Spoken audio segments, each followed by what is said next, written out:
Hi, I'm David Norris and I'm serving up the perfect podcast, Pompey Platter with Russ, Daz and Haz. Play up, Pompey. He used to be a waiter, did David Norris. Well, he's served up the perfect cocktail here. It back to goal, Lang. Needs a bit of help. Goodness from Lang. What can he do? Still there, Lang. Lang! You wouldn't believe it! Cross comes into the near post. Headers into the net! Shock the team! Surely Pompey are heading for the championship! Portsmouth are promoted as League One champions!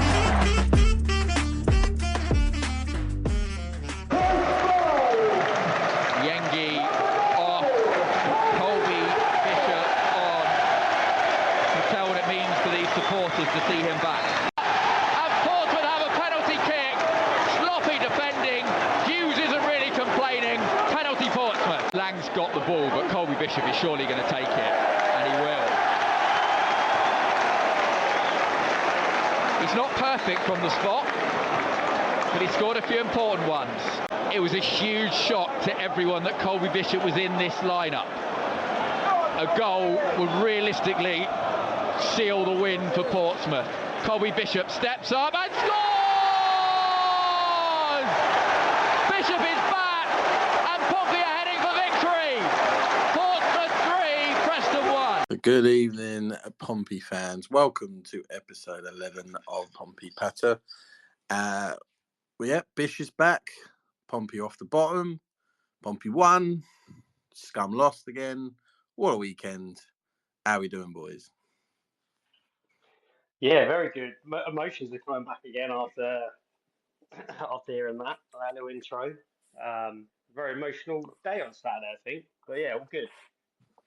Oh man, that just gives me chills straight away. As soon as part of it's to do with Andy Moon's commentary, I'm sure. But to hear that just a Bishop, it just puts that massive smile on your face. What a lift for everyone. Yep, and as always, joined by Haz and Daz. We're going to go through the Preston game. We're going to do kind of a player review of the squad so far this season as his international break.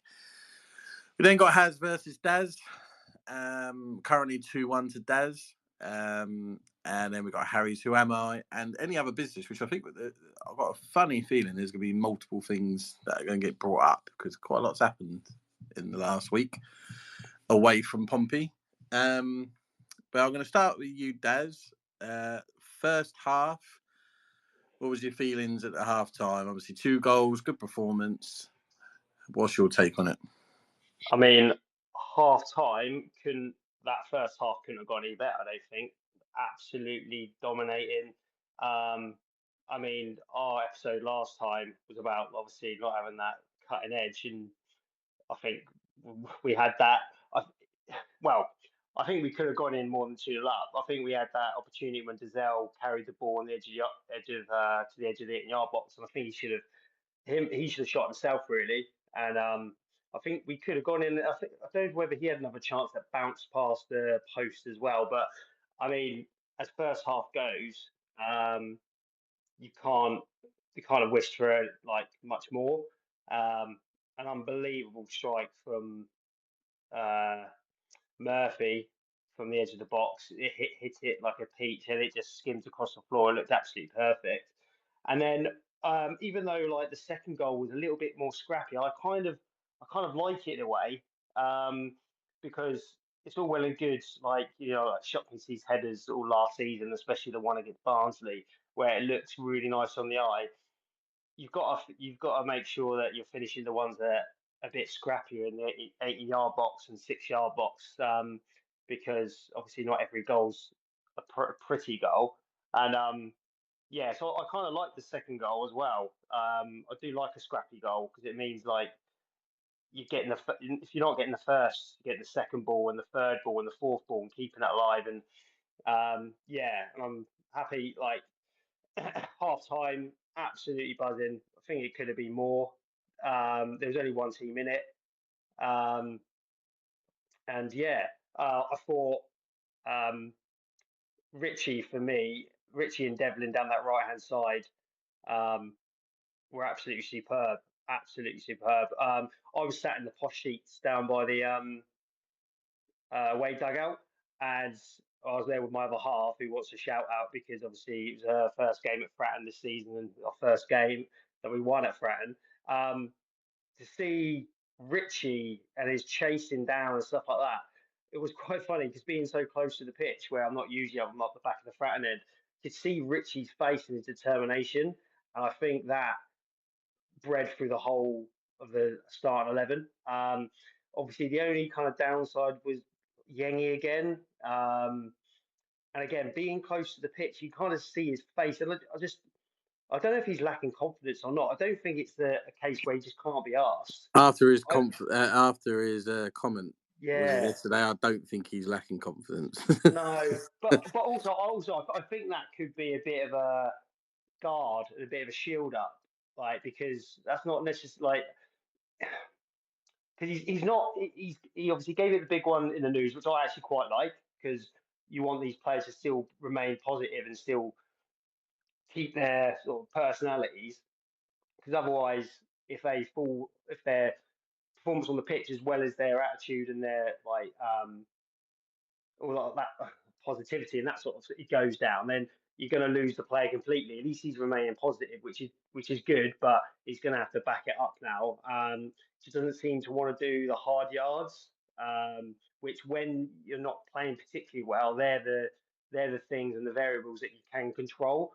So yeah, that was the only downside from the first half for me. Apart from that, it was pretty much spot on. And the big standout for me was, especially in the first half, was Terry Devlin. I thought he was unbelievable. So what about before the game started? You not only see Marlon Pack. Well, we assumed he was going to be centre back before the game started. Then obviously a certain little Colby Bishop's name being announced on the bench. Yeah, I mean, to be honest, it was all a very like because I think I put on our group saying, oh, like when I saw the lineup, I thought, oh, we're going 4-3-3. I didn't even twig, and I think it might be the way they put out the starting lineup. It's not obviously it's in number order, isn't it? Yeah, It's not in like they need to sort that out because it's yeah. horrendous. So I thought it was 4-3-3, and then when the game started, I was like, Pack's playing very deep, and I was like, he's playing very very deep, and I thought, oh, he's playing centre back. And as the half went on, I thought I I didn't have a problem with him. Maybe that's also down to the fact that I don't think Preston was particularly impressive, especially in the first half. But I thought he slotted in there brilliantly. And then seeing obviously Bishop's name on there, I thought to myself, if he's on the bench, I thought he was going to come on at some point because if we're winning, they bring him on to sort of get some minutes in his legs, and if we're losing, we're going to need someone like Bishop on the pitch to try and score and try and get a draw or even a win out of it. So I was absolutely buzzing about it when I saw his name on there because I think that's really something we'd be missing. I think now we've got him back, I think that could be a real turning point for us this season. Yeah, there was a real buzz around the ground and a real positivity. I felt like, well, I think me and Daz had us down to win beforehand, but it felt even more as the game got closer. That it just had that feel in the air of this was going to be a win. I don't know why. And then when he saw Bish's name announced, the atmosphere was up, the crowd was up, and helped us out. Going on to the second half, then Harry, was it a case of, oh God, don't throw this away now? Yeah, I think it was pretty. It showed quite a bit of how bad the Preston were. The fact that Heckingbottom made 3 changes at half time. He clearly wasn't happy, and you kind of want to go in right. Let's carry on how we started and carry on how we finished, and we just didn't do that. It was. I think it came from a cleared from their free kick. It was, I think, and it ended up at their centre circle, and then kind of played out towards the touchline, and he's just kind of flicked in with the outside of his foot, kind of like with a bit of hope rather than accuracy, and kind of if I put it in there, someone will get on it. And Paul was left 2v1, unfortunately, and I don't really think you can blame him 100% because he's kind of ball watching, but he's also clearly watching the man in front of him and is unaware of Reece behind him. So he's done well to get rid of the first bloke and he probably thinks he's going through to the keeper, and then he realises that Reece is there and it's too late.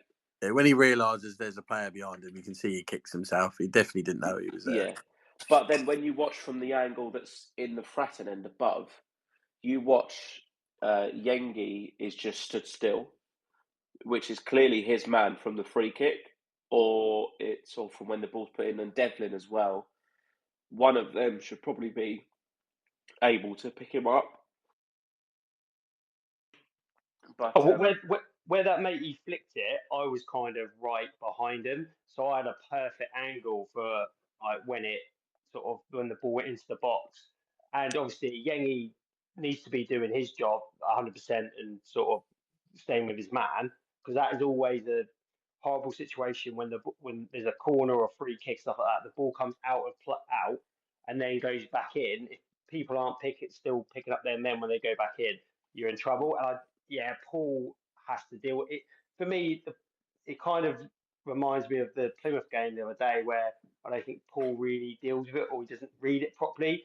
I think unless he's had a shout that like from Schmidt or something like that, he's just got to deal with it.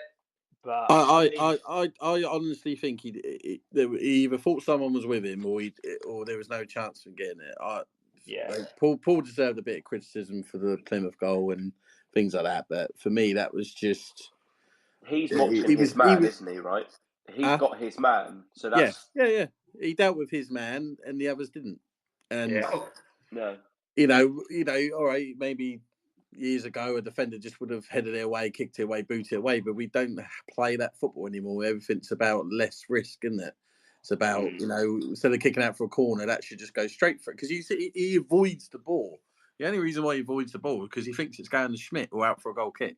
Yeah, he once he's dealt with that first defender that's in front of him, or the first attacker that's in front of him, he's letting that ball go through to the keeper because he probably thinks it's just going in there. He's unaware of Reece. It just is what it is. It's just one of those things. It's kind of partial blame on a couple of people. There's no one kind of specifically to blame, but it's just frustrated him. Yeah. When you've been so dominant in that first half and you want to carry on the positivity in the second, and then you concede within 5 minutes and you're thinking, here we go. Pompey are back, because it's become an all too familiar story, unfortunately. But it was a tough kind of first 15 minutes in that second half, and we kind of managed to ride the storm, where in previous games we haven't. We have kind of buckled and bowed to the pressure, but we managed to kind of stick at it, and we stuck together as a team, and we managed to get through it. And then once we kind of just ticked over the hour mark, we managed to kind of get a bit more control back of the ball and get more back into the game, and it kind of nullified Preston's attack. We kind of got used to their system change with their new players that they brought on, and we'd adjusted to it. And then the only other chance they probably had was Watmore's header, and it would kind of think it flicked off Yengi, and Schmidt did really well to kind of change direction and get down and save great that. save. But apart from that, they didn't. That was the only other chance they really had. And then obviously we had the wonderful moment of. I'm glad I got the second half, so I could just talk about Colby Bishop, really. So thanks, Russ. The wonderful moment of Colby coming on when he went to, because he runs straight past me when the players go to warm up. So he got a standing ovation from everyone along the south stand and that kind of corner of the Fratton end. He got a standing ovation just for warming up. So when he came on, it was just unbelievable. The fact that he's been able to come on, as we said in the group chat the other day, just on the 30th of July, he had open heart surgery with a baby that is 10 days old. It's meant to be a joyous time. As a partner, as a dad, Russ, you know this, you need to be there to help your missus, because she's just trying to recover. But it's unfortunate that he had to go in for open heart surgery. It's just unreal stuff, really. And probably didn't even know he'd ever play football again, let alone he might not have been able to go running again. You just don't know with these things. The fact that he was deregistered, no one had a return date, and they wouldn't have deregistered him if they thought he was going to return this soon. Big hats off to the club, and I think John Messino said it was the secretary, Ali, that managed to find kind of a loophole in the fact that if a player that's registered hasn't been in a matchday squad after the squad is submitted, you can deregister them if they aren't going to play again. Hence, Ibn Bawat out for the season. He has no chance of playing before January, let alone the whole season. So you can deregister them and leave a space. But then to re-register someone else, you have to apply to the EFL for special permission. So just because you deregister someone, it doesn't mean that it's going to be granted to put someone else in. So thank you to the EFL for giving us that, because it's just outstanding. Even the fact that, 3 days before on the Thursday, he had 3 heart scans just that day, just to make sure everything was there. And then there's a blatant penalty on Lang, completely flattened by Hughes. He had no questions about it, and there was only going to be one person taking that penalty. And what a moment for him and his family, his partner, his baby, his parents. Just, it's an unbelievable moment, and it was lovely to be part of. And I did tear up when he scored that, because it's probably one of the most magical moments that we'll ever witness. Yeah, 100%. I that goes in my top 5 moments of ever. I got a bit emotional, I ain't gonna lie, goosebumpy tears, a tear welling up in the eye. And I hadn't stopped being able to think about it. And I see his post that his wife put up on Instagram about, being told that your husband's got to have major heart surgery and stuff like that. It was just like a fairy tale. It was gonna, it was gonna happen. But did you both think he was definitely gonna come on, or was there a chance that it was, just to show that he's back, but he, maybe not quite just yet? Or do you think that he was always going to get on that pitch without a doubt? I personally thought he was always going to get on the pitch, or if he was needed, he was always going to come on the pitch. As in, like, sometimes you can have someone on the bench just to show and stuff like that, can't you? But I don't think Messino's like that, though. I think, and that would be a big kick in the teeth to someone like Sorensen and someone else as well, wouldn't it? Like, because there would be no point in it. At least if he's like sort of, if you want to show that, just get him out there doing some warming up and stuff like that. But yeah, I felt he was always gonna come on, and that's what I said. What I said earlier, I thought he was gonna come on anyway, because obviously if we're winning, and we're winning comfortably, he can just get minutes in the legs and there's no pressure. Or if we're drawing or losing and we want to get a goal towards the end, like in the end of the second half, then there's no other player you want on that pitch than Bishop. And was the penalty his first shot? Because I know, like, obviously he would have taken loads of like shots in training leading up to the game and that sort of stuff, and in the warm up and things like that. But nothing replicates a game situation, and even penalty where it's obviously a dead ball situation. Nothing, like, no amount of training replicates that feeling and the pressure and the crowd and that sort of stuff. So for that to be his first shot in anger since last season, since his heart surgery, that's mental. And the fact that how well he hit it and into the corner.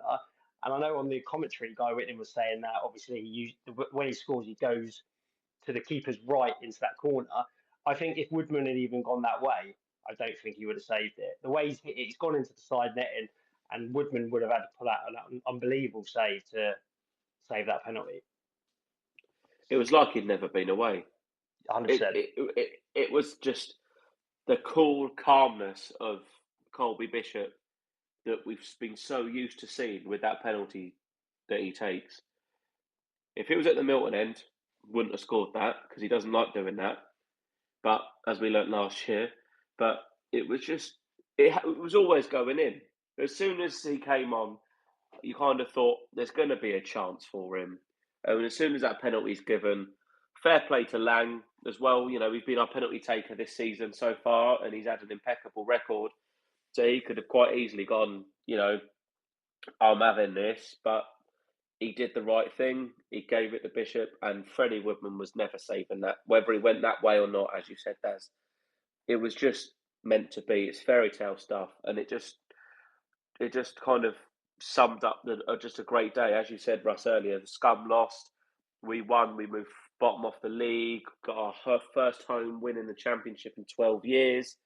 It was just probably one of the best Saturdays we've had. The fact that he just came back from open heart surgery to playing professional football again in 3.5 months, it's just fucking mental. And I just keep saying that in my head. 3.5 months from sitting there with your chest open on a table to playing professional football. Fair play to all of the medical people that are involved, the staff that did the scans, that found it, to the people that did the surgery, back to our staff, putting him through the training, and everyone involved. They all deserve a pat on the back, a massive pay rise, because they've saved a guy's life and they've got him to go back to what he loves doing, and they provided 20,000 people to see probably the best player we've got at the squad doing what he does best. So it's just an unbelievable moment. Yeah, definitely. Like, because obviously, I mentioned to you guys on our WhatsApp group, obviously about my mum. She had heart surgery earlier this year, and so I was speaking to her earlier actually because we were down at watching the Winchester Christmas lights getting turned on, and I was saying to her because her operation, she had to have heart surgery as well, but instead of going through the middle of the chest and the crack of the chest open, they go through. There's this new technique where they go through the side, so it's less invasive. Less invasive, sorry. So the recovery time is like half the time.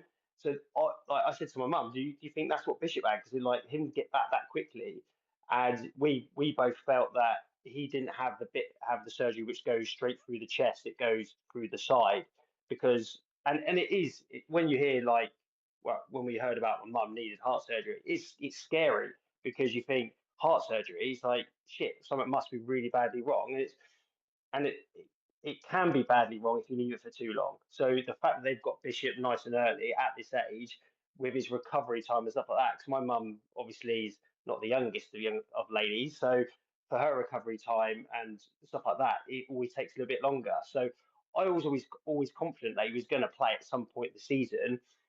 Whether or not it was going to be before Christmas is another thing. I didn't think he'd be back this early.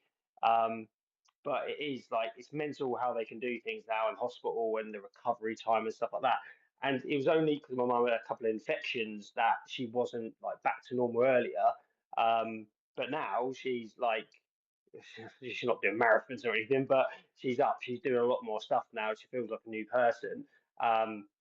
But yeah, so it's kind of I kind of had like a link emotionally with obviously the Bishop situation and stuff like that, and I can understand what his family were feeling, and obviously I can't imagine what his wife was feeling. Obviously, just coming off the back of being pregnant, and as Russ said from that Instagram message that his wife put up. And it's mental that she said like 12, I think she said 12 days later after giving birth, she's in the hotel next to the hospital while Colby's in intensive care. So I'm so glad, and I've watched the interview with him after the game. I've probably watched it about 3 or 4 times now, and yeah, and it's brilliant. I'm so glad like him and his family like appreciate all the support from the fans and stuff like that, especially on Saturday because he seems like a good lad. Like, and I mean, he's been brilliant for us. And all you can ask from your number 9 is that he scores goals, and then he's an honest striker, and he seems that way. It would have been a massive shame for him not to play in the Championship after his journey from non-league, League Two, League One. It would have been a sad state of affairs if he didn't at least get a start this season or get on the pitch.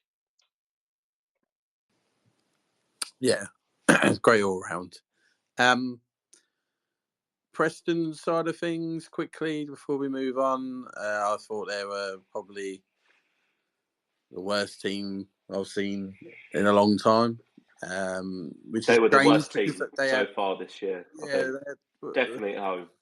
They looked alright against Sunderland. Strange enough, it looked like a completely different team, and their manager really laid into them after the game, which was, I can see them being down there with us this season. Sort of teams I've seen so far. I think us. I think Plymouth. I think Sheffield Wednesday are not as good as they think they are. I think they'll be down there.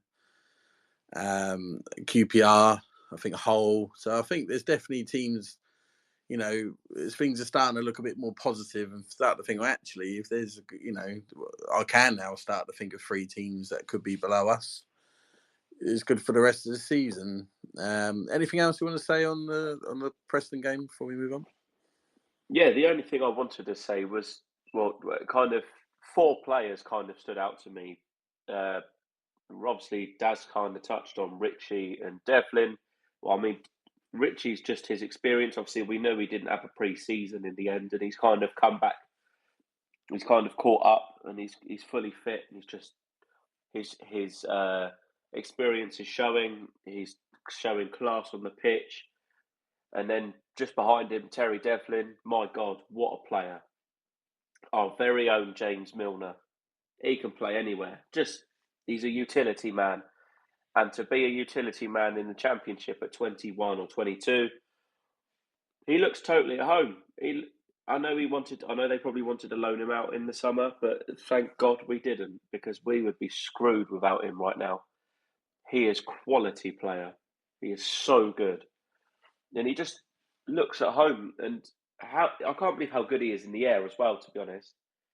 I know he got done by Michael Smith against Wednesday, but Smith's just a giant. But I'm sure he won like 7 out of 9 aerial duels in the Preston game.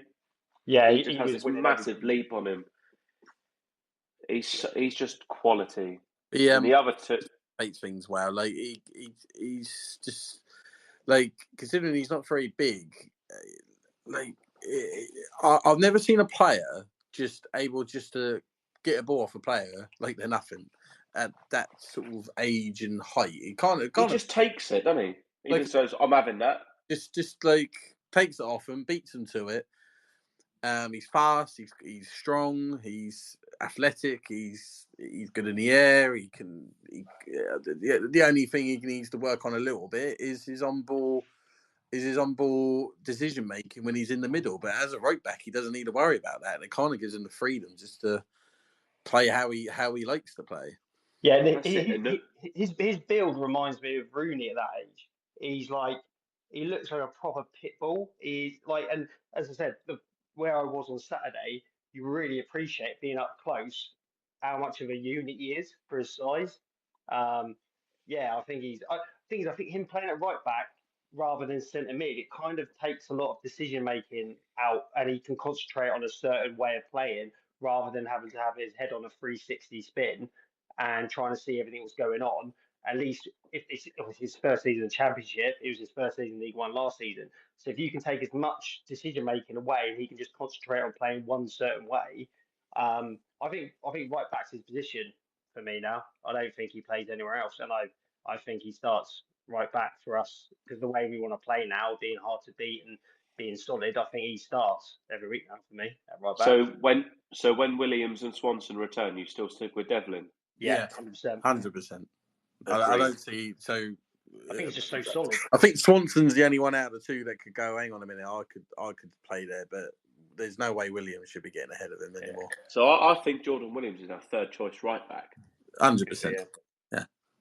So the other 2, well, Lang obviously just quality geezer, really, isn't he? Just doesn't stop running, puts leaves everything on the pitch every single week. He won that penalty, didn't he? I mean, oh yeah, but the defender bought it, so the defender screwed it by letting it go. Or what more? Let it go over his head. The other guy was just watching, and then blatant penalty. The other ones were Pack. I thought did really well, bearing in mind he's playing out a position at centre half. I know he has played there previously, but only a minute amount of times. But he looked really good again, aerially, very good. him and Paul seem to kind of understand each other fairly well. So I think and especially after being kind of dropped for a couple of games, I think he needed that. He needed to come out for a couple of games. He's come back in, and I think he keeps that centre half spot now until Shaughnessy is fully fit. Because interesting against a better team, wasn't it? That weren't a hard game for him. No, it wasn't. But I still think he's probably got that spot until Shaughnessy's match fit. Yeah, and just a quick one on Pack. His passing to break the lines was spot on. He's basic, like obviously I know he should be able to do it as what he does in the centre mid role, but to have him in that centre back role, naturally he can break all those lines of passes, and I think that's where we got a lot of our luck from as well. That's it, because don't forget, obviously one of his assets is his passing range, right? So where he's played in the midfield in League One as that deeper role, he had plenty of time. In the Championship, he doesn't. So having him that place deeper as that centre half, he's got more time on the ball to pick out those passes. So although you're losing it in midfield, but I'll get on to the other guy that I wanted to talk about in a minute in midfield. I'm assuming it's my boy. Who is your boy? Giselle. It is, yes. I wasn't sure if it was Potts. Nah, I'm not a lover of Potts. I ain't gonna lie. I don't dislike him, but Giselle, I was praising him. Don't get me wrong. I bollocked him against Sheffield Wednesday for the goal, but he's definitely done a lot better since he's come back. Yeah. Again, he had a couple of games out. He started off all right. He had a couple of games that were a bit dodgy. He's come back in. Yeah. Well, I still stand, against Leeds away and Luton. I thought he was excellent. I even said it on here. Then he had a couple, bad games, but then he could have kind of looked at anyone really. Well, yeah. But for me, he just gives us something, and I think he partners Potts very well. They do, and I think that's why Pack's not going to get back into that midfield yet. And that's why you keep him at centre half, I think. But I think this season for me, that you can tell when we've had a good game when Lang isn't at the top of the players that have played well. I think if Lang is like around third or fourth, like as in the names you pick out straight away, I think that shows. I think Lang sets the bar for our side this season, and if you can have about 7 or 8 other players on the pitch that can match his work ethic and how well he's playing, we've got a very good chance every week to at least pick up a positive result. And I know it again. Obviously, discussing Pack, we said it was a weaker opposition, but the other person I wanted to say actually had a really good game was also on the score sheet again was Connor Ogilvie. I thought he had a much better game, and obviously getting on the score sheet again, that's 2 goals for him. Yeah. And now, and I know it was a weaker opposition, but he still had struggled in the last few weeks. But he put that behind him, and he had a really, really good game, I thought. So he had a good game. We criticised him, but he needs some praise from Saturday as well. 100%. But, it suited him, them not having a pacey winger to go up against. That's his weakness. There's nothing, you take a pacey winger away from it. He's a good defender. He's a good left back. But as soon as he goes up with anyone with a bit of pace or a bit of intelligence about him, I just find that's when he struggles. But I also rate Murphy's defensive work. I thought he helped Ogilvie a lot. And he actually they're starting to build similar to the other side of Richie and Devlin. The other Murphy and Ogilvie are starting to kind of understand each other more, and it's all kind of starting to click. As long as you can keep those kind of performances up, whether it's against a better team. So when we play Blackburn in a couple of weeks, it's going to be hard because it's away from home, and Blackburn are doing okay. They're not doing amazing, but they're doing okay. They're doing better than what everyone thought. Well, they are. They are doing better than what we thought because obviously I think I put them for relegation with my prediction because they lost Schmodix. But if you can put that performance in a way, you might be able to get a little draw away from home, and I think that would be a decent result. It just goes to show, doesn't it, that once you get a settled team, things start to click. That's it. I think you probably played 3 or 4 games together now. Yeah, starting to click. I think you leave that team, and maybe you probably. I don't think Bishop's ready to probably start yet, unless they play a behind closed doors friendly this week, which they might, to kind of get his fitness. They were talking about trying to get one, weren't they? Because then if Shaughnessy and Farrell are close as well, you could probably get some kind of minutes in for them as well, because otherwise there's not really another opportunity. But other than that, you'd probably only one. You'd probably go Omani over Yengi. But it was just, positive out the blue. Yeah. Colby Bishop, Magic Hat is back on. We're staying up. Exactly, and that's the thing. Saturday was the first performance and result altogether. Like, I mean, if we're being honest, QPR away, I don't think we played particularly well. I think we just came up against a QPR obviously are really struggling this season. This was and we've had performances. You look at like Hull City and look at Plymouth up that, like the most recent. We haven't had both the performance and the result, and Saturday that was it. And if we can put in those performances the majority of the time this season, we're going to give ourselves at least a chance. And that's all we want until the end of the season, to give ourselves a chance to make sure we're just staying there. Because we all said we finished fourth and bottom. I'll take that right now. So stay in touch, especially until January, get some reinforcements in, and then just use Saturday's result and performance and to really try and push on now.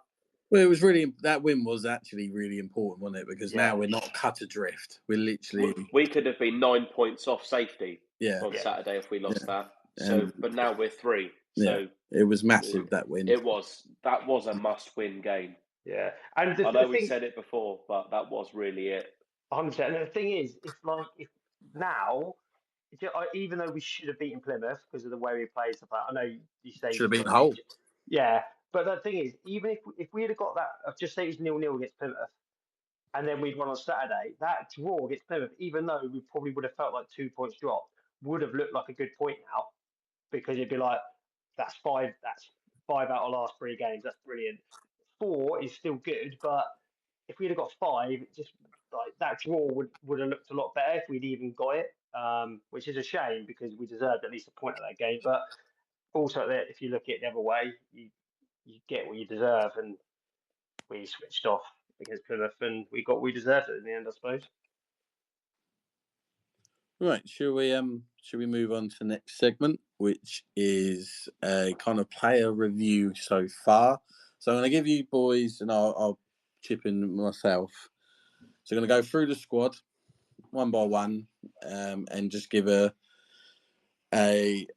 start, bench, keep, and then you got your option of sell, loan, send back if it's about a loan player, release contract, whatever you want to do with the player. Are you boys ready?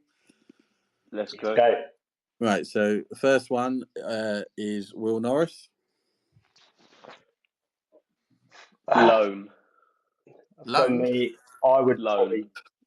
I'd probably sell him, just because I think he needs to be playing first team, and I just don't think he's going to get that this season now.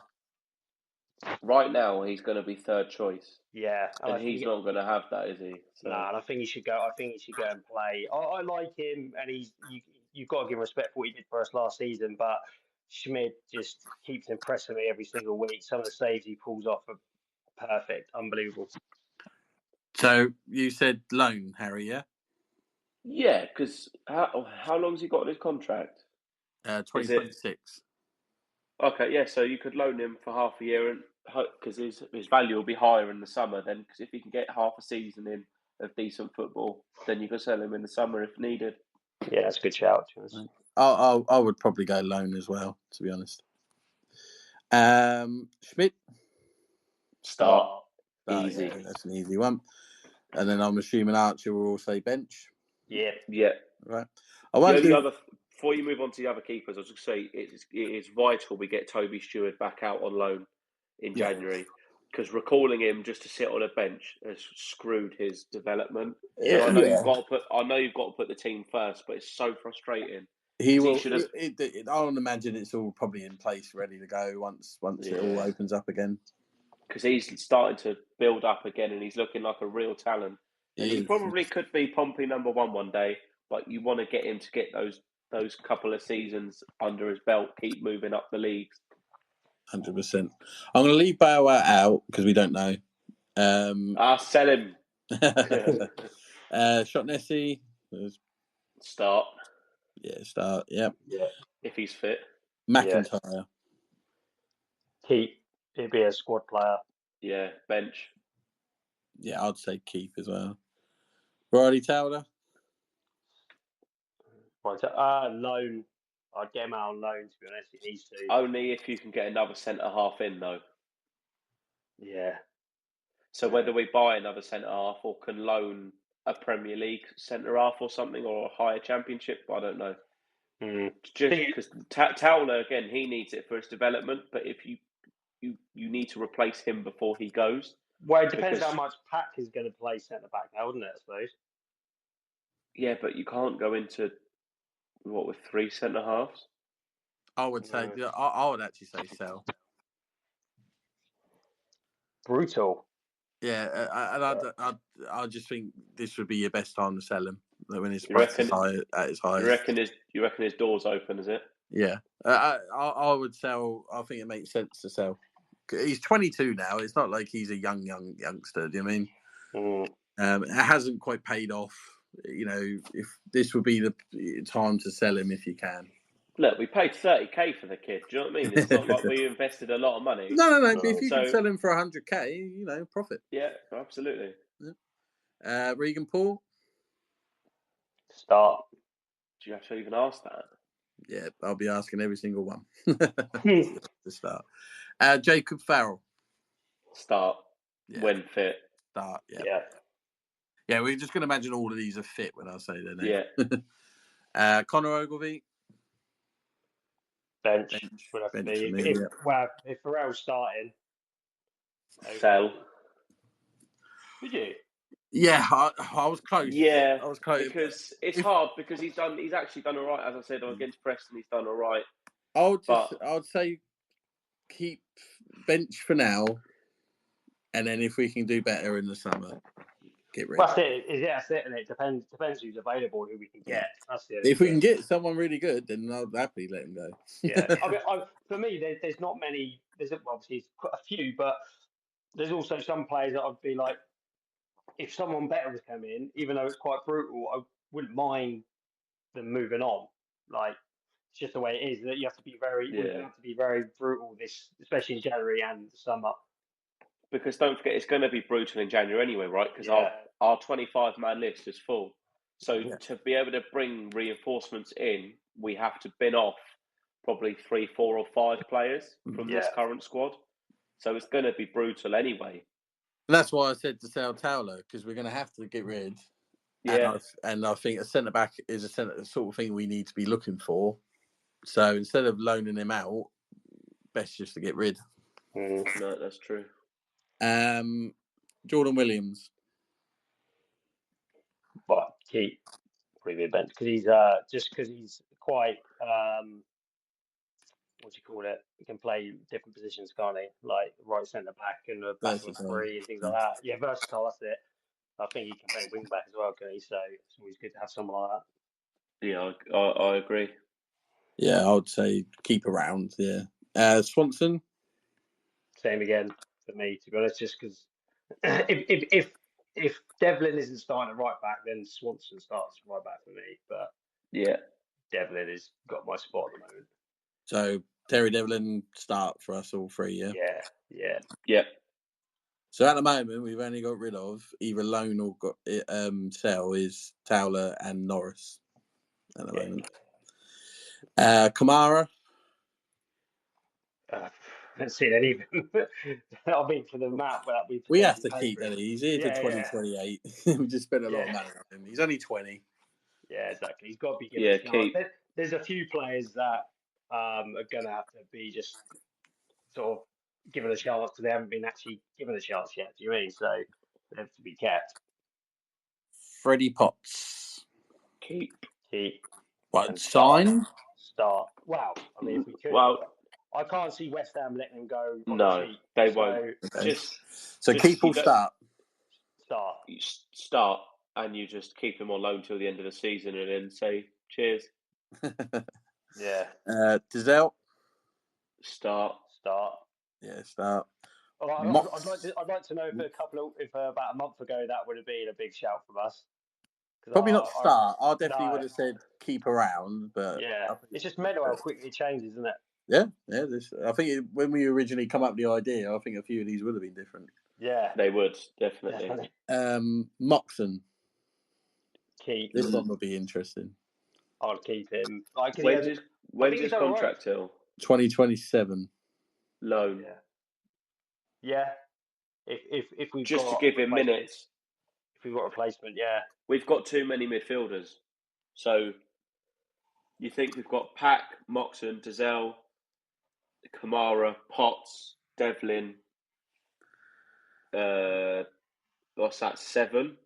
We don't need 7 central midfielders for 2 places. Right. What I found interesting in the Plymouth and the whole game is that he's come on before Pack hasn't come on at all. So that's interesting to see where Messino's head is at with him. I think that's giving him a chance though.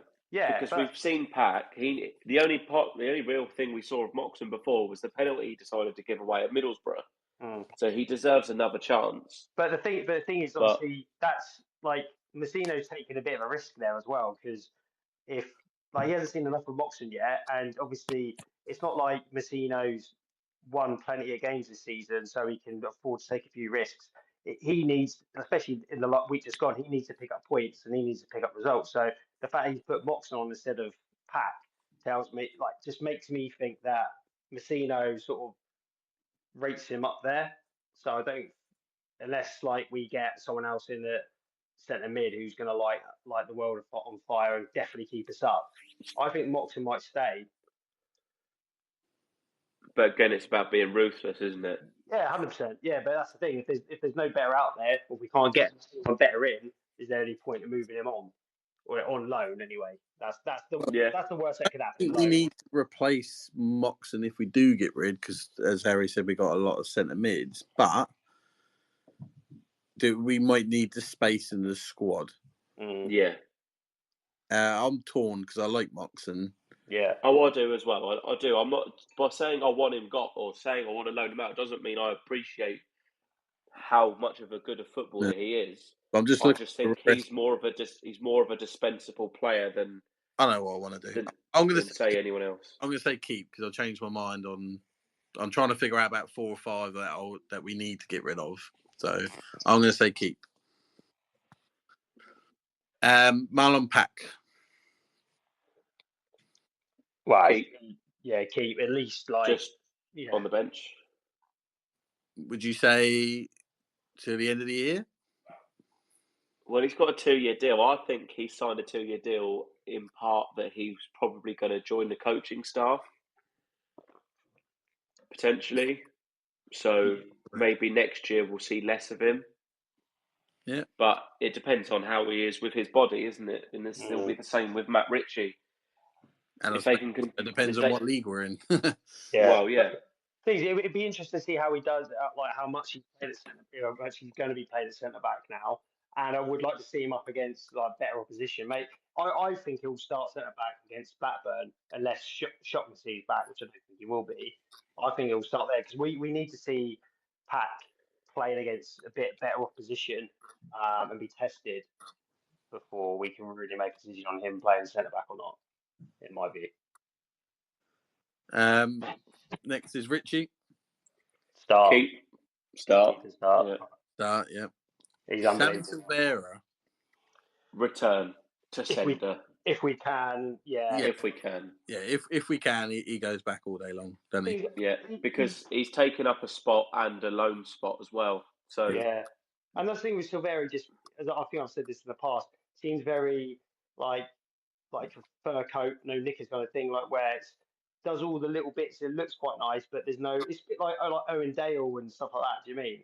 Looks nice, but is there any real end product on the end of it? Josh Murphy. Start. My boy. Ellis Sorensen. Or Elias, sorry, not Ellis. Well, we have to keep him, because with all the other players that have sort of started to improve this season, I think Sorensen needs an opportunity to be able to adapt and see how good he is and see if he can play at this level. I think you loan him out, especially with Bishop back. You've got Bishop, Yengi, and Omani, who are probably all ahead of him. Yeah, and Sadie can play if Again, he needs to, I suppose, as well. you've got Sadie potentially, but you've got 3 strikers ahead of him. We don't need 4 strikers. No. Loan him he out. was the one I changed my mind on with Moxon. Send him to League One. Get him some minutes. He might still come good in the Championship. It's not writing him off to say he's never going to be good enough.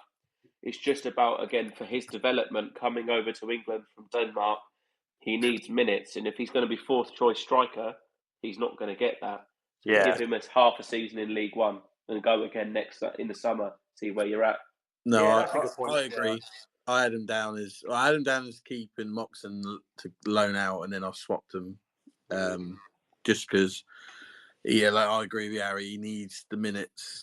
He needs to learn the English game. Absolutely. Paddy Lane, loan. Yeah, I'm swaying to loan. I just haven't really seen him enough this season. And when he has been on, I just think he just needs that little bit extra in this league. But I really think he can do it, but it just depends on how much time we can give him. That's it. And again, I think you think of those right wing. We've got 3 right wingers, and only one of them is actually doing any good or is actually playing right now. Yeah. Paddy's been out injured and has only just come back. Harvey Blair's not produced anything when he's been on the pitch. So, and you could probably loan out Lane and Blair as long as you get a solid competitor for Richie on that right wing. Yeah, and with Richie now, I think he's just gonna push on now. I think his determination, like, it was so funny seeing his face on Saturday when he was running back and sprinting after just trying to win the ball back. He was angry, and me and my other half, we were sat there laughing because you just saw it in his face. He was so determined, and I think he's just gonna push on now. So I don't think Lane is gonna sort of displace him anytime soon. That's 6 players, Harry, at the moment. You've decided to either loan or whatever. Yeah. Harry's beautiful. Beautiful? Brutal, I meant. I'm aiming for 5. Beautifully brutal. Beautifully brutal. I'm aiming Cheers, for 5. Dad. Thank you. No worries, mate. I'm aiming for 5. I've done 4. And it was between Lane or Blair. And for me, I'd rather loan out Blair than Lane. Yeah, true. Because I think Blair's obviously for him, he needs a loan where he's not really played first team men's football, has he? Really, he's been mainly under 23, so he needs a loan out. And I don't know whether that was the sort of thing they were going to go with anyway. Because I don't know if you saw the clips that Blair put up on social media. I think we played against Fulham, in a close. It was a training ground friendly, mate. Yeah. You can't be putting that up and expecting that you're going to be starting in the Championship. No, but he looked. He's got good talent. Yeah, and that's what I mean. He needs to be given the chance. He needs football regularly. And I don't think you'll see exactly that because usually under 23s football, you see that kind of football. You don't really see it in first team football as much. But he needs that opportunity to be able to start growing. Yeah, he needs what Kamara got with us last season. He needs to go to a League One team, find his place in football. Same as Sorensen, and hopefully come back a better player ready for next season. Yeah. Most of the others, I can imagine, they're all going to have the same answer. Callum Lang. Start. Yeah. Bishop. Sell him. Start Bishop. Yeah. Yengi. Bench. Yeah. Yeah. Sadie. Bench. Loan. That's 7 players. It's not. It's just, again, he's still only young. He needs to develop. He needs to play. Stop being so beautiful, Harry. Just be brutal. Harry wants 7 new players in January. No, you don't have to have. No, I don't want 7 players. We've got our squad is too bloated anyway. Just because you get rid of the 7, it doesn't mean that you then need to replace 7. No. To be honest, actually, one of yours was a keeper, so it doesn't actually count. Nor does Blair. And we're going to be getting rid of Stevenson and Lowry as well, aren't they? They're going to be gone. Yeah, I didn't even bother. If anyone wants them, They're not part. Devlin obviously don't count, does he? So, not Devlin. Sorry, who did I just say? Blair. Oh, better. Blair don't count. So even though you got rid of 7, only 5 of them affect the match day. The 25. There you go. Look, at the end of the day, we've got such a bloated squad. Just because we get rid of 5 or 7, I'd only expect you to maybe bring in. If we got rid of 7, we only bring in 5. Well, wait, hang on. You said to get rid of Ogilvy and all, so that's 8. Jeez. Gonna need old news. But again, like there's certain players that you can like loan out. So, for example, like when I said like Moxon, you can loan out because we have the luxury of having 7 central midfielders. But Ogilvy is only one that you can loan out if you can get someone better. Yeah. So some of them are definite, and some of them are kind of if buts and maybes. Because Harry will be selling the tea lady next. Yeah, we'll do a Chelsea and sell the ground, sack the groundsman and start over. Yeah. I just think we've got the, and if you look at who I've picked, right, a lot of them are kind of the inexperienced younger players who we went for with our strategy and it hasn't worked. We need experience. It's not. It's not. I'm not criticising you, Harry, at all. Do we? Like they might come good, but right now some of them they just need minutes because they're either injured or they're so far. Some of them are like Sorensen and Blair aren't even in the matchday squad. And what fucking use is that for their development? No, I agree. That's why I'd happily loan out Blair. And people like that. It just made me laugh. That was all. I was kind of aiming for 5, and then when I was counting, I was like, hang on a minute.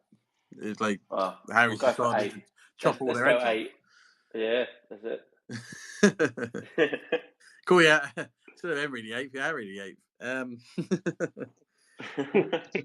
8th. Last one then, Mark O'Mahony. Bench, squad. With Bishop around, bench for me. If Bishop is not around, then he's my number 2, personally. Yeah, agreed. Right, that's it for the squad then review. Right, so we can at least build a 5-a-side team after Harry's finished. Yeah. All right. It's all right. I'll be nearer January. I was thinking, but we should all get like at least 3 players that realistically will try and sign in January and see what we all come up with and be interesting. Right. So moving on to Haz versus Daz. So it's currently 2-1 Daz. And we're going to carry on with what we did last time, which is guess the player by their stats, which is good. I'm good at this. That's why I absolutely winged Gary Roberts out of nowhere. That was, especially considering he thought he was Welsh and he wasn't. Made it even more funnier, in my opinion. Right, are we ready? Yeah. And remember, you can ask per player that we do, have they yet been at Pompey? So then you get, all right? Yeah. Right, so this player in his first year as a pro scored 1 goal in League 2. His second was 8 goals in League 2, and his third was another 8 goals in League 2. You don't have to guess yet, but remember, once you do, you're out of the game if you get it wrong. Yeah. No, carry on. I'm leaving that. Okay. So then we got 5 goals in League 1, followed by another 5 goals in League 1, followed by 3 goals in League 1. Nice and prolific. So he's done 3 seasons in League 2 and then 3 seasons in League 1. Correct. And don't forget, they don't all have to be like strikers, attackers. I could pick a defender. Could be absolutely anyone. Yeah. It won't be a goalie, I'll give you that, because everything would just be 0-0-0. He'd do clean sheets then, couldn't you? Yeah, good do, yeah. Any guesses yet? No. Okay. No. So then he then goes to move to the Championship, scoring 11 goals, and then the following season in the Championship, scoring 4 goals, and then after that, back in League 1, scoring 9 goals. Right, I'm gonna hazard a guess. Don't know why it's in my head. I can be pretty wrong. Connor Chaplin. It is Connor Chaplin. Wow, Daz. Do you know what? I thought of it in the beginning in League Two, and I thought that doesn't sound right. But League Two, even when in League One, I was trying to think of counting the seasons for him, and I was like, and then you went from it was from Championship back to League One, because obviously you went from Barnsley down to Ipswich, wasn't it? Yeah. Is that where we went? Yeah. That's what I thought. Well done. So that's 1-0. see? We're going to do best of 5, so first of 3, Lovely. as we've got a bit more time than we did last time. Right, so the next player, he scored 5 goals in the 3rd Spanish division, followed by 3 goals in the 3rd Spanish division. And then he scored 6 goals in the 2nd Spanish division. Right. And if you get this after that, you win the whole thing, and I'll end it right now. This is literally a joke. I was just going to say, so is he at Pompey yet? What? I'm glad you're saying there's a joke. I would have hit the floor otherwise. I'm trying to think of Spanish players that have played for us. It's not a common nation that we've really had. But he might not be Spanish, though. Yeah, but to play that far down, was it the 3rd division, he's likely to be Spanish. More so than not. It's like when you play in League One and League Two, you're more likely to be English, aren't you, than of a foreign nation? Yeah, I suppose so. Carry on, Russ. Good. Okay, he then scored 1 goal in La Liga, followed by 3 goals in La Liga, and then scored 2 goals in the Premier League.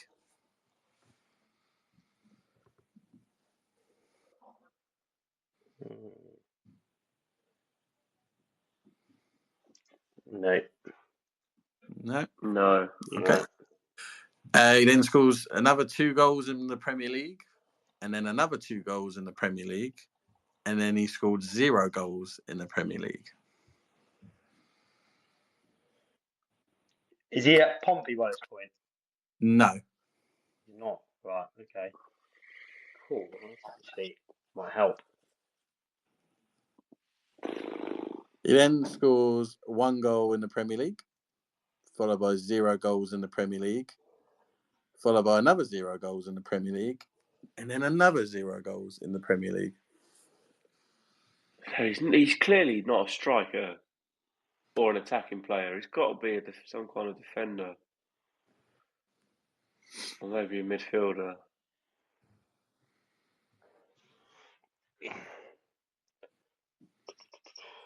Spanish. He's got to be Spanish. I know he might not be, but that's what I'm going for. I'll tell you what, to be nice, because this is a tricky one, he's not Spanish. Brilliant. I'm glad I went down that route. I thought it'd be nice, because this is a hard one. Is he at Pompey now? He's at Pompey right now. And this is how many seasons in? Oof. 1, 2, 3, 4, 5, 6, 7, 8, 9, 10, 11, 12, 13, 14. We're in the 14th season of his career, and he's now at Pompey. Yep.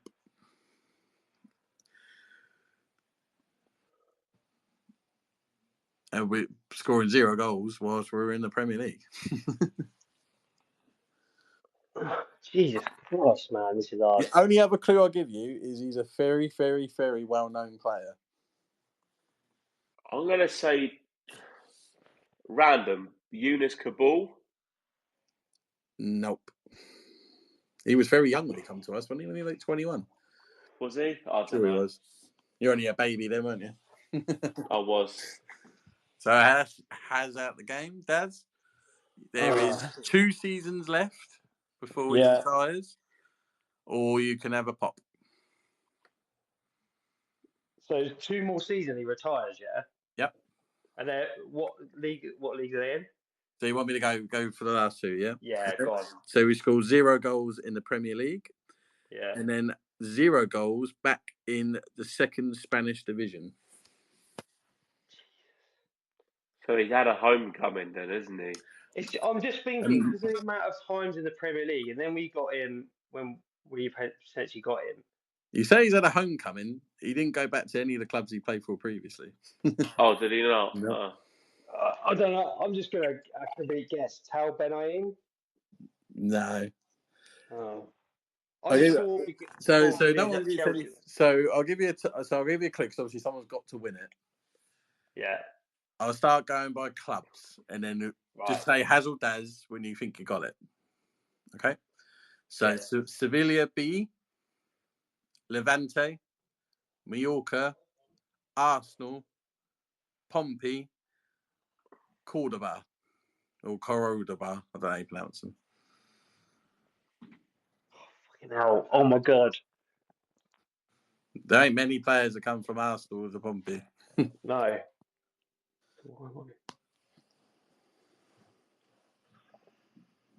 This is going to kill me. Are they African? Yes. Just start asking questions now because someone's Lauren? got it. Who? What? Lauren? It is Lauren. That's who I thought. It was about to say the same, you know. That's him. I couldn't work out if he was French or not, though. Well, that's the thing. Like, because some obviously, like, especially African players, can be dual, can't they? Yeah. Well done, Daz. Good effort. So that's that took a two lot of for Daz now. clues, though, that one. That took a lot of clues, that one. Bit of spoon feeding for that one, wasn't it? Yeah. It was a hard one, I will admit, but how quick you got it last time, I was like, well, I'm going to do a harder one. Right. So, Daz, you have a chance of winning if you get your next one. Come on. Right. So, this player scored 0 goals in League One and then 0 goals in League Two. Carry on. Yeah, carry on, yeah. He scored 2 goals in the National League North, followed by 8 goals in the National League North, followed by 0 goals in the National League North, followed by 7 goals in the National League North, and then 20 goals in the National League North. Cool, blimey.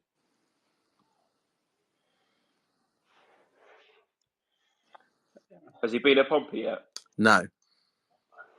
I've got a thing in my head, but I don't know whether it's true thing or not, so I'm going to give it one more season before I guess. Get ready to shout Daz then. Yeah. He then scored 10 goals in League One, followed by 10 goals in League One, and then 12 goals in League One. Jamal Lowe. Jamal Lowe, you say? No, it's all... That's not right, because he played in League Two, didn't he? He did. Oh, shit. That is open to you now. That was a proper rushed guess, because Dad said he might know, because he didn't even play in the National League North, because he played for Hampton and Richmond Borough, which is the South. What a dickhead. Yeah, and that's the thing. There's a player that played in the National League North that, oh shit, what are they called now? I can't remember what they're called now, National League. The player I've got in my head, knew he played for them, then I've got a feeling. One more season, one more group. Okay, so then he scored 20 goals in League One. Colby Bishop. It is Colby Bishop. Yeah. It had to be. Who did he play for? National League North. It's not Western. He played Playing yellow. He played for different teams: Gloucester City, Worcester City, Boston United, and Leamington. Leamington, that's it. He went from there to Accrington. Yeah. Well done. Woo. Well done, Daz. That's put Merci. you back to being 2 points ahead by now being 3-1 up. Merci. Long way to go yet, though, boys. Long way to go. Long way. Right, over to Harry for Who Am I? So, this week, clue number 1 is I am currently the director of football of Ligue 2 side Valenciennes FC. League what side, sorry? 2, so second division in France. French. And what club was it again? Valenciennes. Ligue 2. Okay. Oui. Oui. We get guests each round, don't we? So mother's just throw a name out. Gregory Vignal. No. Right. He's just been linked to a QPR job. Vignal. Is he really? I think so. I'll just randomly against a French player. It might not even be French, probably Laurent. Yeah. I'm just trying to think of a French player that played for us. Don't know, Lassana Diarra? Random guess. No. Go on then. So, I was named team captain of Portsmouth, but not club captain. What's the difference? You tell me. I was named team captain of Portsmouth, not club captain. It's not still went this down, is it? Nope. That's a great shout, by the way. That is a very good shout. So basically, team captain is like the person who starts. Yeah. Whereas your club captain obviously might not start every game, right? Yeah, so that's right.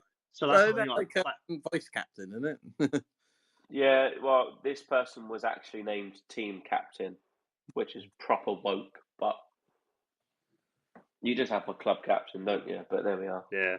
I'll tell you what, you know what? I've got a funny feeling that what's his fucking name? Perrin probably made Laurent Robert team captain. Is it Laurent Robert? Nope. No, okay. It's the sort of thing I can see him fucking doing. Yeah. Yep. Last clue? Yep.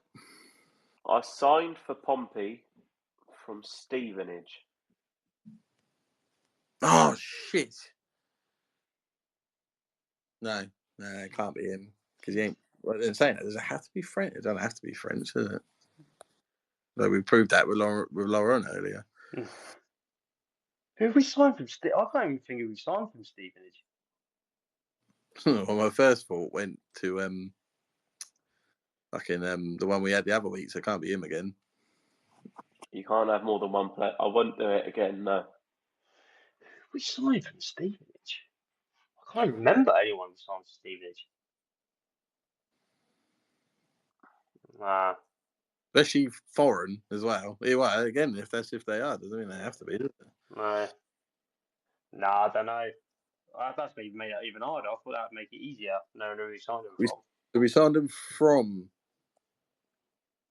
Yes. Stevenage.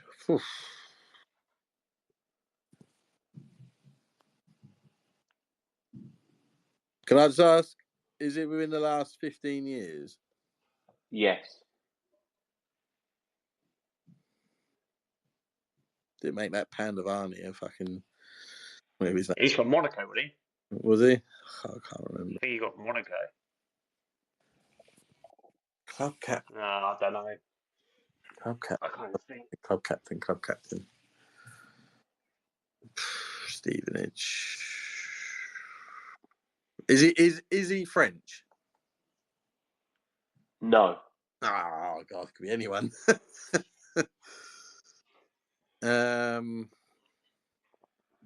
It went like Clark Robinson, was it?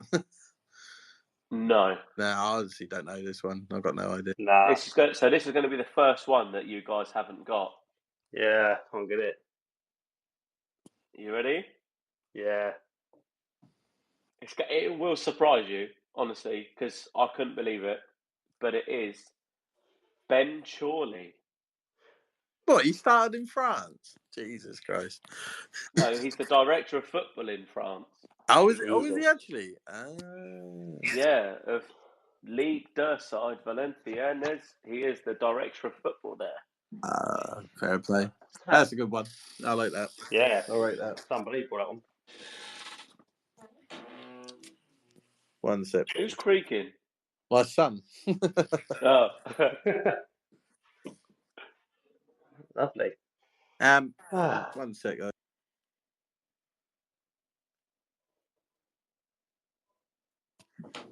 Right, so any other business? I'm sure there's a few things that we want to talk about. I think there's one thing in particular we were thinking about on that. Well, What I've got my Coke ready. It's diet, but I've got it ready. Yeah, David Coots and that.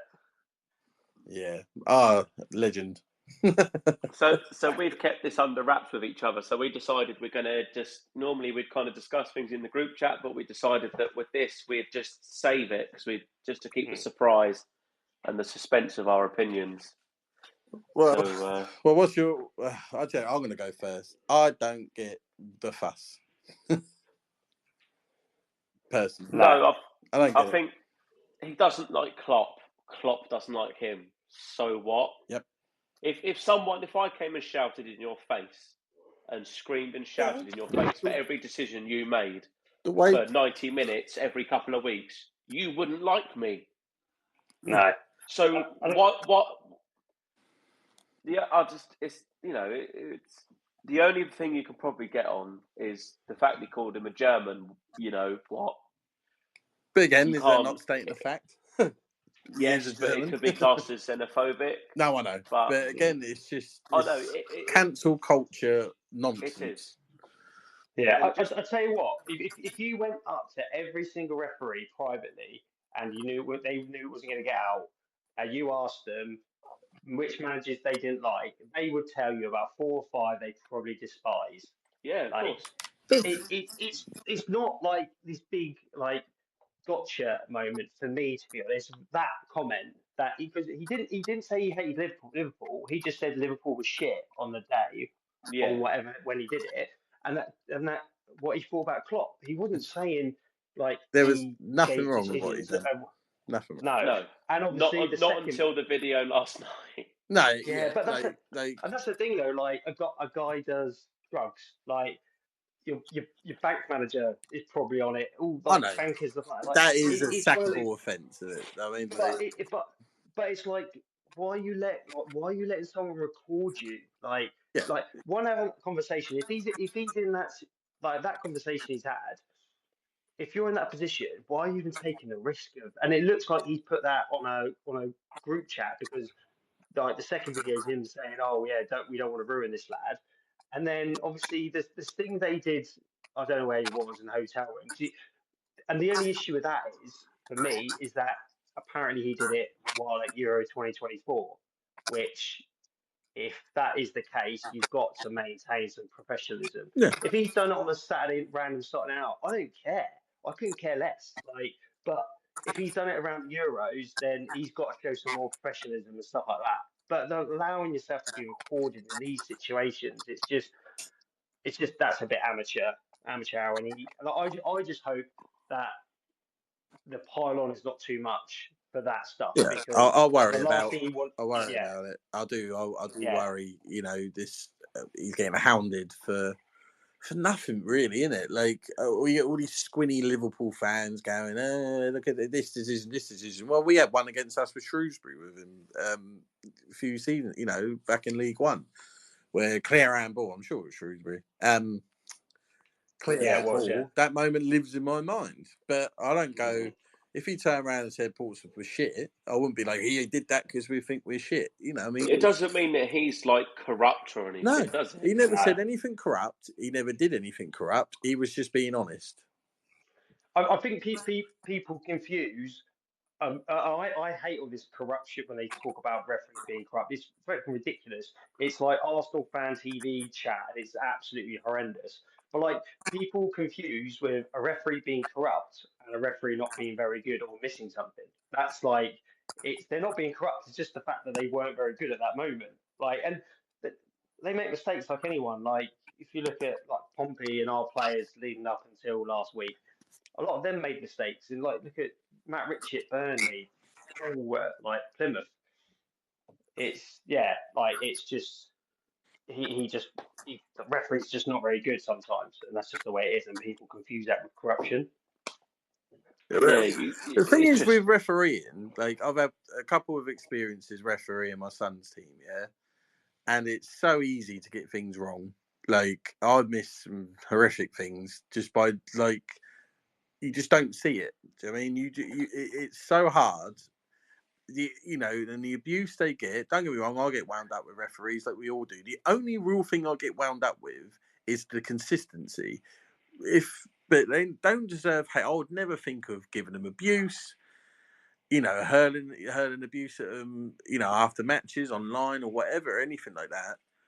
And the state of football, and you got videos of Arteta screaming in their faces and Pep and these are your top tier, and then you wonder why at a lower on grassroots level they're seeing their heroes and these well-paid managers and footballers screaming in referees' faces like Rory Keane over the years and stuff. No wonder you got 10, 11-year-olds, doing the exact same thing. Doing we're struggling for referees at grassroots at the moment because people don't want to do it because they get abused. Yeah, what do you expect them to do? Just sit there and just take it? Of course they're going to have an opinion of what's going on, aren't they? But it's the same with any job. I bet both of you could I'm not saying do it, could easily say there's people that you can't stand or don't like all at some point in your life. Like I could sit here and easily name about 5 people I work with that I can't stand. Yeah, of course. Yeah, the only mistake he made was letting it be, as Daz said, was letting it be recorded. Exactly. And that little, and how it's managed to come out, because it was like 4 years, it was like during lockdown. So someone's kept hold of that for 4 years. He's probably skinned. This lad is probably skinned, and he needs some money. So for him, it's the best thing for way to him to spend, make some money, because especially that video of him doing drugs, he probably would have got about 20 grand for that off of the Sun. Probably. Yeah, he just sold him out for a bit of a quick cash. The first video is nothing. It's that second video that's the issue, isn't it? Yeah, and that's the thing. That video is the same as like me at work sending an all-staff email out and listing the people I don't particularly like. Do you mean? That's pretty much what he's done, because like the football is like for everyone. Like, do you mean? It's not just for a particular company or anything like that. So yeah, I mean, if I mean, I don't know if any of the other stuff is going to come out. There was just stuff I saw on Twitter, which I'm not going to say what it was, but it was a bit darker, which it hasn't been proven or anything like that. So that's been taken down already, isn't it? Yeah, so. And that's the thing. Unless something else comes out which is darker, he doesn't deserve a massive pylon, and he doesn't deserve if he's taken drugs, and that video is from when he was meant to be working at Euro 2024. He's going to lose his job, and he probably deserves to lose his job, because you can't be in that privileged position of being a top ref and then doing that while a major tournament is on. It just can't happen, and being caught for it anyway. Because if a player had got caught doping or taking drugs while in the tournament or during the season, they'd probably get the sack and everything like that, or be banned for God knows how long. So he's going to get that. There's just no reason to absolutely annihilate his life, though. Like, do you mean?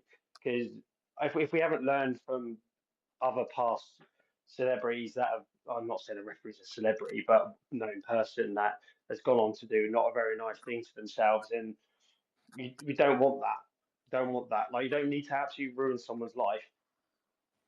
No, but that's how it is nowadays, isn't it? As soon as one person does one thing wrong, even if it was in the past, that's it. The massive pile on, cancel them.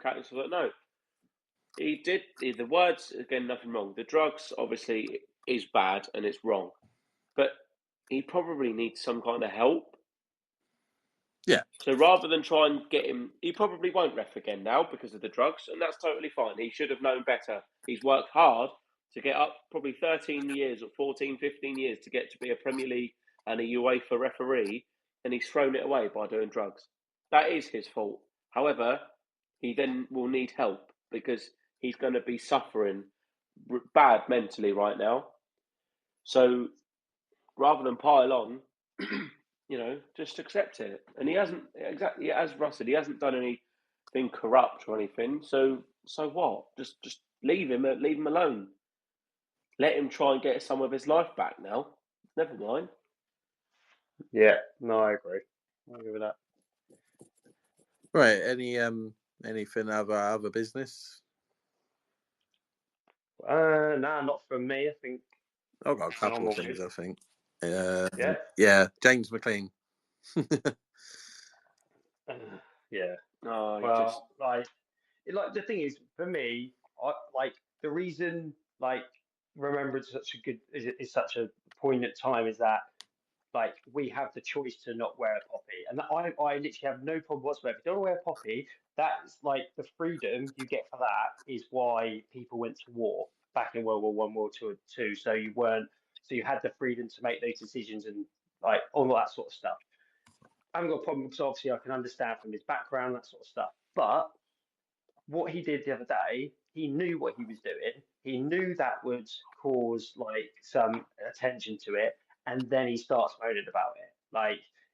Like a lot of players didn't wear the poppy this over the weekend, but no, there's no stick for them. It's because they just got on with it. The fact that he stood away from his teammates at the like in the on the halfway line, it's just weird. It's just like at least stand with your teammates. You standing a couple of yards to the left. He knew exactly what was going to happen. He knew it would wind people up. And if you look at his social media, some of the stuff he's posted, he wants to wind people up. Yeah. And then when he gets a bit of abuse, he cries wolf, in my opinion.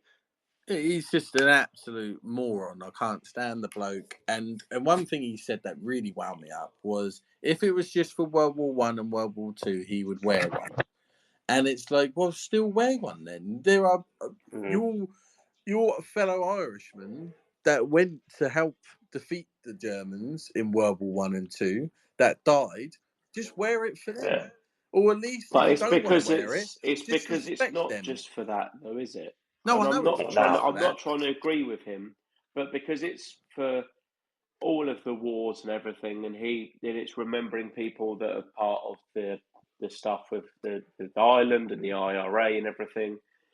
Like he doesn't agree with it because he views this is his words, he views that the British Army are terrorists because of what happened, and that's his opinion, and that's up to him, isn't it?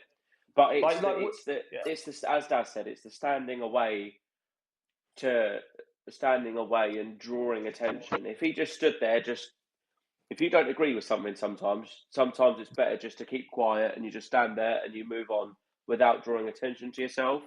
But he's making it more of a big deal, isn't it? That's all the only thing. He can have his opinion if he wants. Like, there's no issue with him having a different opinion. I don't really care. It's great that people have everyone's different opinions, but it's just don't make it about yourself. You had that's my only thing. But I can't remember how to pronounce his name, but he played against Oxford the weekend. People didn't even realise he didn't even wear one until he came off when he was subbed off. Yeah, no one even knew. Yeah, but that's the thing. Like, if you don't want to wear a poppy, I literally have no problem whatsoever. Like, it's like I think I put a post about it when it happened a year or two ago when the Queen passed away. It's like if you're not a royalist and stuff like that, that's absolutely fine. I don't care. But respect other people that might be, or like, so if a celebrity dies or a like actor or an actress and stuff like that, someone that actually means a lot to you because when Robin Williams died and things like that, he was just my childhood. So it was quite sad when he passed away years ago. It's like some people I look at that and go, oh, he didn't even know you. Well, but that's at least I still like respect it. Like you don't have to do it, but you should be able to respect other people what they're doing. Like religion and that sort of stuff. Like I'm not a religious person, but I respect people that are religious and like dedicate their life to it. So this poppy thing, I think just James McLean, he knows what he's doing. He's a wind-up merchant for me, and he loves it. Like every single ground he goes to, he's giving it the big one back all the time. I just think the fucking bloke's a prick. I just can't stand him. Yeah. Anything else or any other business? Yengi's comments. His interview that he did. I think Dad's touched on it earlier. I agree. I quite like it, to be honest. I don't like robot footballers. I like when they're got that bit of edge to them. Doing. Yeah, and he needs to show it a bit more, though, doesn't he? Oh yeah, he definitely needs to show it a bit more. But I'm glad he didn't give some mundane, boring answer like they all do.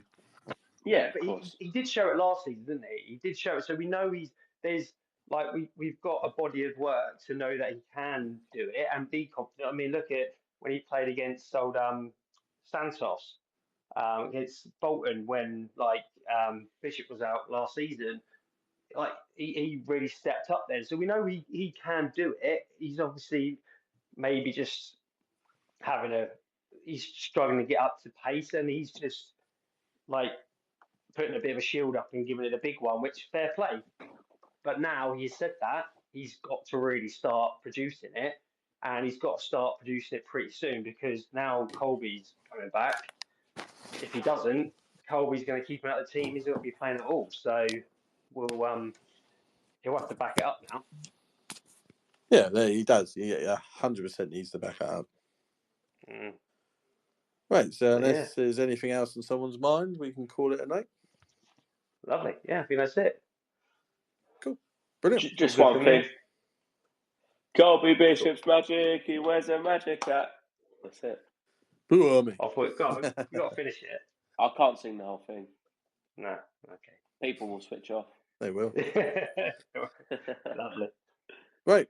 All right. Perfect, boys. Thanks to Haz. Thanks to Daz. Thank you, boys. We'll see you next week. Daz, you'll be hosting, so don't forget this time. Will I? Okay. You're always after me, Daz. Perfect. We'll see you next week, building up towards Blackburn away. And then next 3 points. So, up the Blues. See you then. Out Blues. Blackburn.